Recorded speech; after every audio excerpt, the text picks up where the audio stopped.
हाँ, इमाम पाक का रोजा है ना, ये बैक साइड में आपके, वहाँ असल लड़ाई हो रही थी, जंग। और ये जो सामने गुम्बद नजर आ रहा है आपको, वहां पर खेमे लगे हुए थे, इमाम अली मकाम के खेमे। लड़ाई इस मैदान में हुई थी। इधर एक टेकरी थी ऊंची, इसी टेकरी पे बैठ करके हजरत सैयदा ज़ैनबा अपने खेमे से निकलती चादर डाल के, जो भी खानदान रिसालत का फर्द लड़ाई के लिए मैदान में उतरता ना, उसको यहाँ से बैठे बैठे देखती थी और उनको शहीद होते हुए। यूं समझे कि करबला की पूरी लड़ाई का मंजर हजरत सैयदा ज़ैनबा ने इस ऊंची टेकरी पे बैठ के किया है। और वो इस जगह एक ऊंची जगह थी, यहाँ पे बैठ के, इसलिए इसको टिल्लाए ज़ैनबा कहा जाता है। यानी हजरत सामने नहरे फुर्रात था, वहां से हम लोग आए, उधर दुश्मनों की फौज थी, इधर लड़ाई होती थी और इधर खैमगाए हुसैन थी। ये तिल्लाए ज़ैनबा है। हजरत ज़ैनबा ने इस टेकरी पे बैठ के पूरी लड़ाई का मंजर देखा है।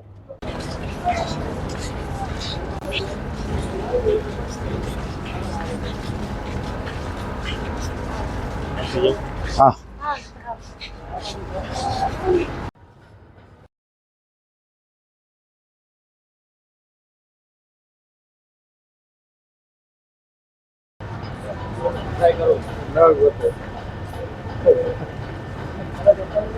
इस खैमगाए हुसैन के पास यहाँ पानी पीने का इंतजाम है अल्हम्दुलिल्लाह। सभी साथी पानी पी करके पूरा सफर करके आए हम लोग नहरे फुर्रात से, थक गए सारे साथी, है ना जी सब। यहाँ पानी पी लेते, फिर यहाँ ये खैमगाए हुसैन है। इस जगह पर करबला के तमाम अहले बैत के ख़ानदान के खेमे थे, उनके साथियों के खेमे इसके पीछे थे। यही जगह उनके क़याम की जगह थी। भाई साहब, ये खैमागाह का एरिया शुरू हो गया। यहाँ पर मैदान करबला के वक्त जब लड़ाई होने वाली थी ना, तो शहीदान करबला के खेमे इधर लगे थे। सबसे पहला खेमा हज़रत अब्बास रदी अल्लाह तआला अन्हु का, ये जो जगह है ना, हज़रत अब्बास का खेमा इधर था, क्योंकि वो सालार थे ना, लश्कर के सिपा सालार वो थे। तो पहला खेमा उनका, उसके बाद इमाम हुसैन रदी अल्लाह तआला अन्हु का खेमा, उसके बाद ख़वातीन का खेमा, यानी कि हज़रत ज़ैनबा का खेमा। और पीछे गोल जो दायरा था ना, वो पूरे में जितने भी आपके साथी आए थे ना, वो जानिसारों के खेमे पीछे बैक साइड में रखे हुए थे, ताकि बीच में ख़वातीन की हिफाजत हो सके, उनकी सेफ्टी भी हो जाए। आगे हज़रत मौला अब्बास का खेमा था, क्योंकि वो सिपा सालार थे, सालार लश्कर थे। उन्होंने पूरी ईमानदारी के साथ पूरे मैदान के अंदर पूरी जंग की सालारी की है और वफादारी की है। और ये जो गोल सफ़ेद आपको ये गुम्बद जैसे नज़र आ रहे हैं ना, इस जगह पर सवारियाँ, ये यहाँ सवारियाँ बैठी थी। हज़रत इमाम हुसैन रदी अल्लाह तआला अन्हु के और ख़वातीन के जो कजावे वाले ऊँट थे ना, वो ऊँट इधर बिठाए गए थे। इधर हज़रत अब्बास का खेमा, पीछे हज़रत इमाम हुसैन और हज़रत ज़ैनबा का खेमा, बीच में उनके कजावे वाले ऊँट थे। और ये वही जगह है हाजी साहब, पहले जहाँ हमने हज़रत हुर के मकाम पे जहाँ मुलाकात की थी ना, यहाँ से 8-10 किलोमीटर पहले, उस जगह पर इमाम पाक को लश्कर को रोका गया, तो आपने फरमाया कि थोड़ा बहुत आगे चलने दो। फिर यहाँ जब पहुँचा ना लश्कर, तो हज़रत हुर ने फिर घेर लिया, बोले यहीं अब रुकना है। इमाम अली मकाम ने पूछा कि इस जगह का नाम क्या है? इस जगह का नाम करबला भी इसको कहते हैं। तो आपने फरमाया बस यहीं हमारे ऊँट को उतार दो, इसी जगह पर हमारे कजावे लगेंगे और यही हमारी शहादत की जगह है। इसी के मुतल्लिक नाना जान सल्लल्लाहु अलैहि वसल्लम ने हमें खबर दी है। और हज़रत इमाम अली मकाम की वो ज़ात है कि आप छोटी उम्र के थे कि आपकी जान का सौदा हो चुका था। एक दफ़ा हुजूर सल्लल्लाहु अलैहि वसल्लम अपनी गोद में लेकर के हज़रत इमाम हुसैन को प्यार कर रहे थे ना, तो एक फरिश्ता हाजिर हुआ और अर्ज़ की, या रसूलल्लाह, क्या ये आपका नवासा है? अर्ज़ की हाँ। आपने फरमाया हाँ, ये मेरा नवासा है। आप इनसे बेपनाह मोहब्बत करते हैं? आपने फरमाया हाँ, मैं ये अपने बेटे से बहुत मोहब्बत करता हूँ। तो आपके बेटे को आपकी उम्मत बेदर्दी के साथ शहीद कर देंगी, आप इजाज़त दो तो उनकी शहादत गाह की जगह की मिट्टी ला करके आपको दूँ। तो उस फरिश्ते ने यहाँ से करबला की मिट्टी लेके हुजूर अलैहिस्सलाम की बारगाह में पेश की थी।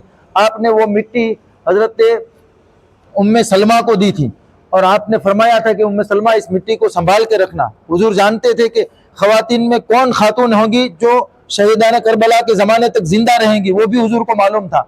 हुजूर ने वो मिट्टी हज़रत उम्मे सलमा को दी थी। उम्मे सलमा ने वो मिट्टी एक बोतल में रख दी थी संभाल के। जिस दिन इमाम अली मकाम का शहादत का दिन था, उस दिन हज़रत उम्मे सलमा ने देखा कि वो मिट्टी खून में तब्दील हो गई थी, यानी सुर्ख हो चुकी थी। और आका अलैहिस्सलाम की पेशिन गोई, आका अलैहिस्सलाम की जो खबर थी ना, वो सही साबित हुई थी। कहा जाता है कि जिस दिन इमाम अली मकाम रदी अल्लाह तआला अन्हु शहीद हुए, उस दिन सूरज को ग्रहण लग चुका था, पूरी कायनात में अंधेरा छा गया था। आसमान सुर्ख हो चुका था, और करबला के जिस पत्थर को भी उठाते थे ना, उस पत्थर के नीचे से खून निकलता था। यानी पूरी दुनिया, चांद, सूरज और आसमान मौला हुसैन की शहादत पर रोया था। बताना अभी जाओ।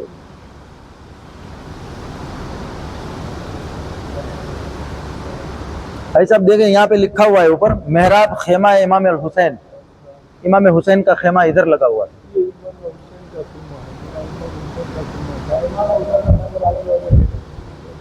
इमाम हुसैन का खेमा इधर लगा था। सामने पहले जो हम दाखिल हुए ना, हजरत अब्बास का खेमा, इधर इमाम हुसैन का खेमा, और साथ में एग्जैक्ट साथ में यहाँ पीछे ये हजरत सैयदा ज़ैनबा का खेमा।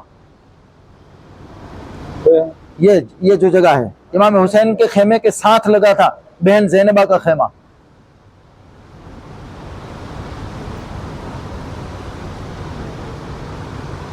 ये मेरे नबी की वो शहजादी है जिन्होंने जंग करबला के बाद पूरे काफिले को लीड किया था। इतनी हिम्मत और इस्तिकामत अल्लाह ताला ने इनको दी थी कि खानदान के हर एक फर्द, नौजवान, बेटे, भाई सब शहीद हो गए थे। उसके बाद सारे काफिले को संभालने वाली मेरे नबी की शहजादी हजरत ज़ैनबा का खेमा इधर लगा हुआ था। चले, और ये देखे इधर अजी साहब, ये इमाम ज़ैनुल आबिदीन का खेमा इधर लगा था। गोया यूं समझ ले आप, ये बीच में खानदाने अहले बैत के खेमे थे, सामने आगे हजरत मौला अब्बास का खेमा था जो सालार थे इस काफिले के, और पीछे जो है ना पूरा ये गोलाई में, ये पीछे तमाम जानसारों के खेमे थे, ताकि खानदाने अहले बैत और खवातीन के खेमों की हिफाजत भी हो सके, पीछे से दुश्मन आ भी ना सके। सामने मौला अब्बास खड़े थे, वो सालार थे लश्कर के। आइए आगे।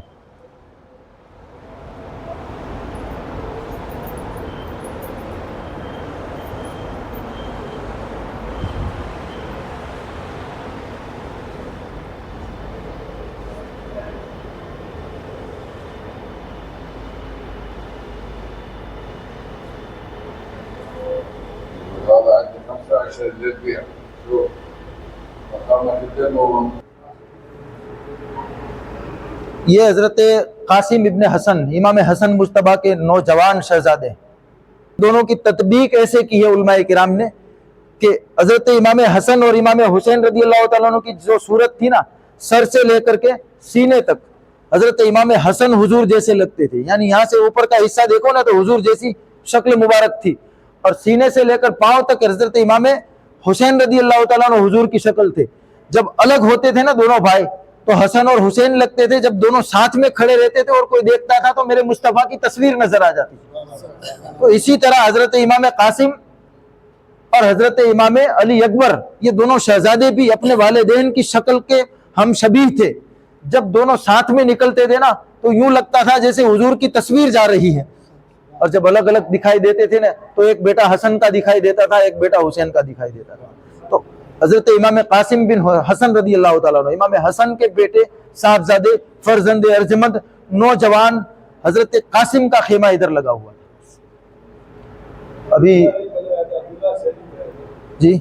हाँ, जब वो जा रहे थे ना मैदान करबला के लिए, जंग के लिए, तो उस वक्त हजरत इमाम हुसैन रदी अल्लाह तआला अन्हु ने हजरत इमाम हसन मुज्तबा की दस्तार आपके ऊपर बांधी थी, आपके हाथ में तलवार थमाई थी, आपको पटका बांधा था। मतलब यहाँ ये था कि आपको दूल्हा बना करके शहादत गाह की तरफ रवाना जब किया गया था, तो इमाम हुसैन रदी अल्लाह तआला अन्हु ने इस जगह आपको सजा करके हाथ में तलवार थमा करके मैदान की तरफ भेजा था।